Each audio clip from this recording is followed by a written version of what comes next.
Time now is 18 minutes past 7. Around 1 in 12 women in the UK say they've experienced pelvic organ prolapse. But researchers believe there are thousands of others who are suffering in silence. It's thought as many as half of all women could be affected, but they don't seek treatment due to shame or lack of awareness about the symptoms. Our correspondent Ellie Price has some stories of a group of women who hope that by speaking out, they'll help to reduce the stigma. Wake up in the morning and all I could think of was vagina. This report contains the word vagina a lot. That's kind of the point. Half of us have one, and of those of us who have one, some experts say half may experience this condition. All-consuming, you can't think of anything else. It's really hard to discuss prolapse. It's private and intimate, it feels a bit shameful, a little bit disgusting. Natasha wants people to talk about it. She's 24. She hasn't had any children. It makes her case unusual, but not unheard of. I first noticed my prolapse symptoms when I was around the age of 18. I was living at uni and I noticed when I went to the toilet a bulge was coming out of my vagina. She now wants to raise awareness for other women and encourage them to seek help quickly if they think they have a problem. So I left it for about a year and a half before I finally went to the doctor, and over that time my prolapse symptoms actually got a lot worse and they were impacting me even more, and I finally decided to show a picture to my mum and asked, is this normal? Is this something you experience? And she said, no, it's not. The organs in a woman's pelvis are held in place by ligaments and muscles known as the pelvic floor. If it becomes stretched or weakened, then one or more of the organs can move downwards, leading to a bulge that can be felt inside or outside of the vagina. This could be the womb, bladder, bowel, or the top of the vagina.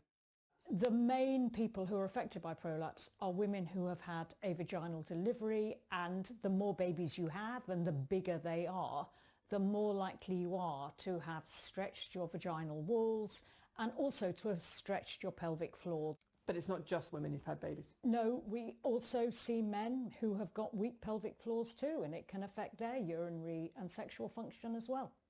And squeeze and hold and breathe. I started the squeeze along to try and engage with people just to raise awareness of pelvic floor exercises. Doing the right exercises can alleviate symptoms and even stop prolapse in the first place.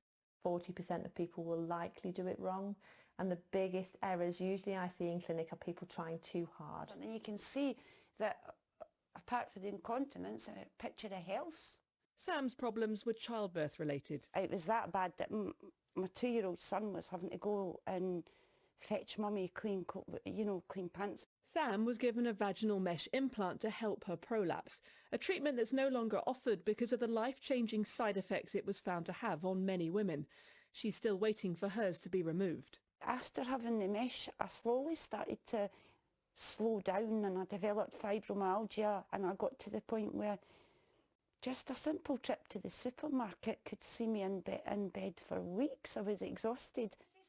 But vaginal mesh aside, there are other treatments on offer that can alleviate even the worst symptoms. It's not all doom and gloom at all. And I mean, as I said to a patient this morning, and it may sound very simplistic, I said to her, what you actually need is a bit of a nip and a tuck in your vagina. And that's all there is to it, which I think some people would be horrified to hear it. But my goodness, it can make a big difference to quality of life.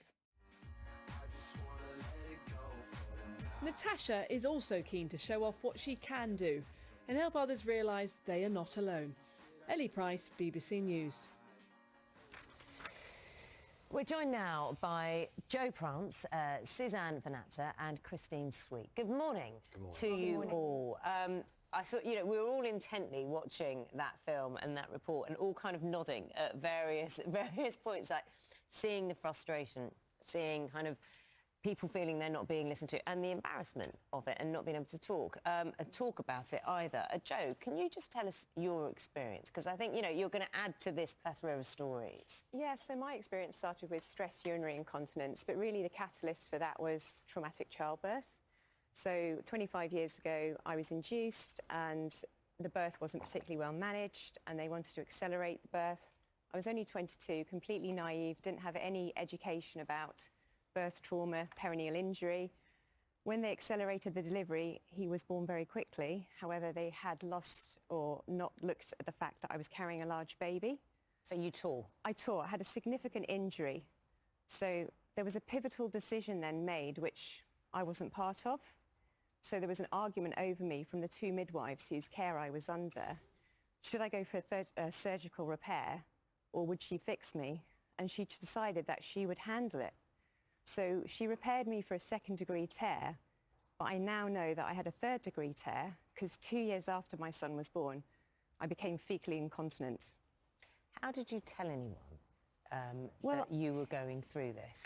Whilst being a mum of a toddler, being a young woman, and I'm assuming kind of not really aware of who to talk to and what was going on. Yeah, I mean, I went straight to my GP as soon as I started having problems with urinary incontinence, and I had extensive pelvic floor physiotherapy. I then had a TVT mesh sling put in, and although it remedied the stress urinary incontinence, that then left me with residual problems, which went on for 16 years. 16 years is a very long time. Sorry, 16 years of very chronic pain. Christine, I'm very happy to say I feel like I'm on a huge learning curve in listening to your story and hearing the stories here. Christine, tell us your experience. Yes, so I have a prolapse of my bladder, my bowel and my uterus as well, and that was caused following the birth of my son. So similar story to Joe. It's a traumatic birth. He was a large baby. Since been told that I had a small pelvis, there just wasn't room for him to come out.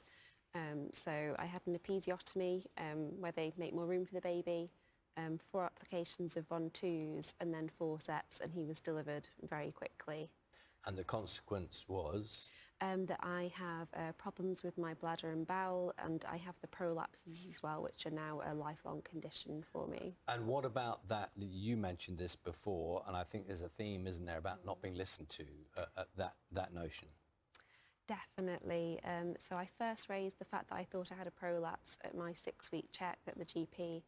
I had other issues at that point in time because my episiotomy reopened, so I had an open wound, so that was the focus. For about 4 months it took for that to heal, and then I saw a gynaecologist when I was 5 months postpartum. Again, described all the symptoms that I'd been having and the impact the prolapses were having on my life, and they said until I'd had lots more babies, that was it, they wouldn't do anything. It's so infuriating hearing this. And you also hear stories of women being told, do your pelvic floor exercises, as if that fixes everything. And let's be very clear, we're not sitting here saying giving birth is traumatic for everyone and is going to damage the pelvic floor and cause urinary or fecal incontinence. We're not saying that. But more needs to be done, I think, in terms of understanding that this can happen, and when it does, make the patient aware, the mother aware, and also make treatments more available. Completely. I completely agree with everything you've just said. It's so common. Some of the symptoms are quite often normalised, or because there's so much change that happens, especially postnatally, it can be really confusing. What's normal, what's not normal. So often we see people not either coming forward because they think it's normal. To be incontinent, urinary incontinent. Yeah, it's quite common to be in the school playground hearing mothers saying, oh, well, I need to rush to the toilet, or I can't go on the trampoline, my pelvic floor's had it now. Or I'm going to sneeze, it's normal to it's normal, have, and that isn't normal, but that is some of the messages that we have unfortunately got to the point of, we're now having to say, please go and get that sorted out, get some support.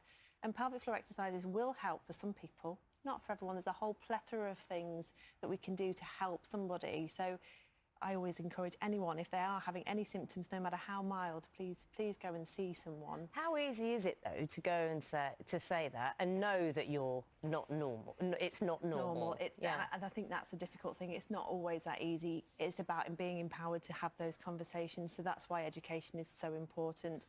Why, when, Christine, was the first time you thought you were listened to properly? It was when I went to see a pelvic health physio. I think they had the time to listen to me. What stage of the process is that? Probably, I paid privately. So I first saw a pelvic health physio when I was about 8 months postpartum. And after that I have seen NHS pelvic floor physios as well. And it was only then that I felt that the advice then matched my lifestyle. Previous advice I've been told, which is incorrect, is don't run, don't lift anything more than 4 kilograms. My baby was born weighing more than 4 kilograms, so that wasn't an option for me. And when did you feel like you first, as having someone taking your condition seriously?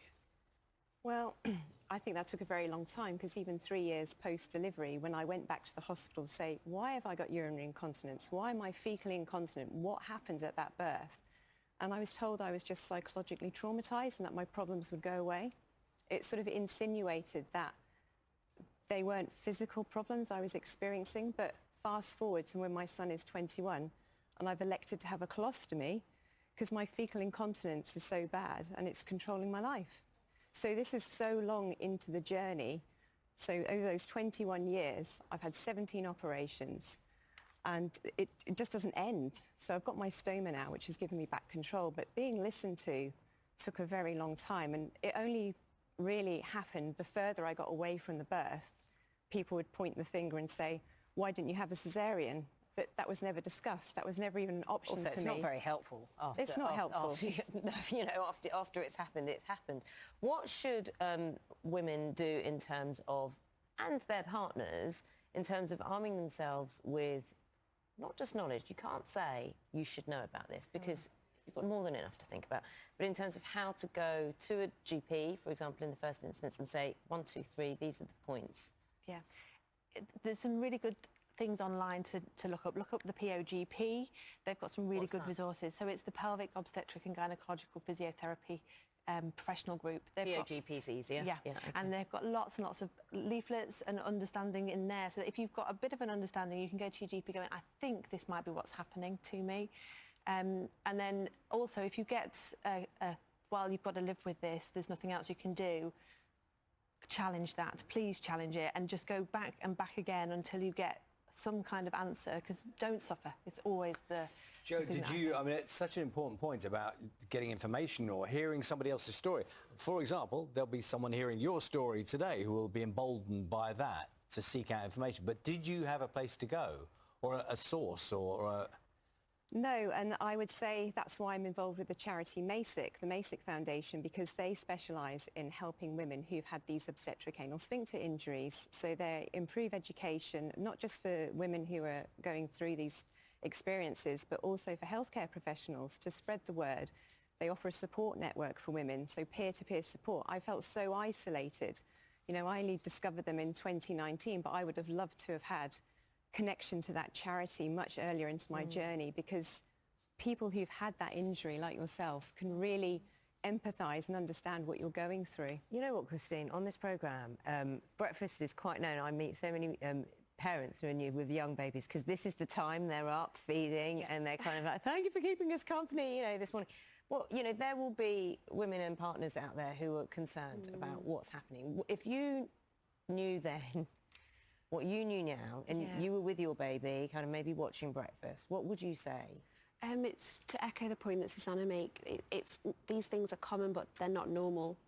So if you're living with these issues, do seek help, do seek assistance. You're probably going to ask quite a few times before you get the assistance and the treatment that you need. But it is possible to live with these conditions. It's manageable. You can do it. You just need to get help. It's a theme we hear so often, isn't it? Just when you're lowest, you have to be your biggest. You kind of have to be your loudest, which is that dreadful mashup of time and place, isn't it? We thank you very much for sharing your stories this morning. I know it's not easy, so thank you very much as well. Christine, Jo, Suzanne, thank you. You can hear more from Christine, Suzanne and Jo in My Prolapse and Me. It's available to watch on the BBC iPlayer right now.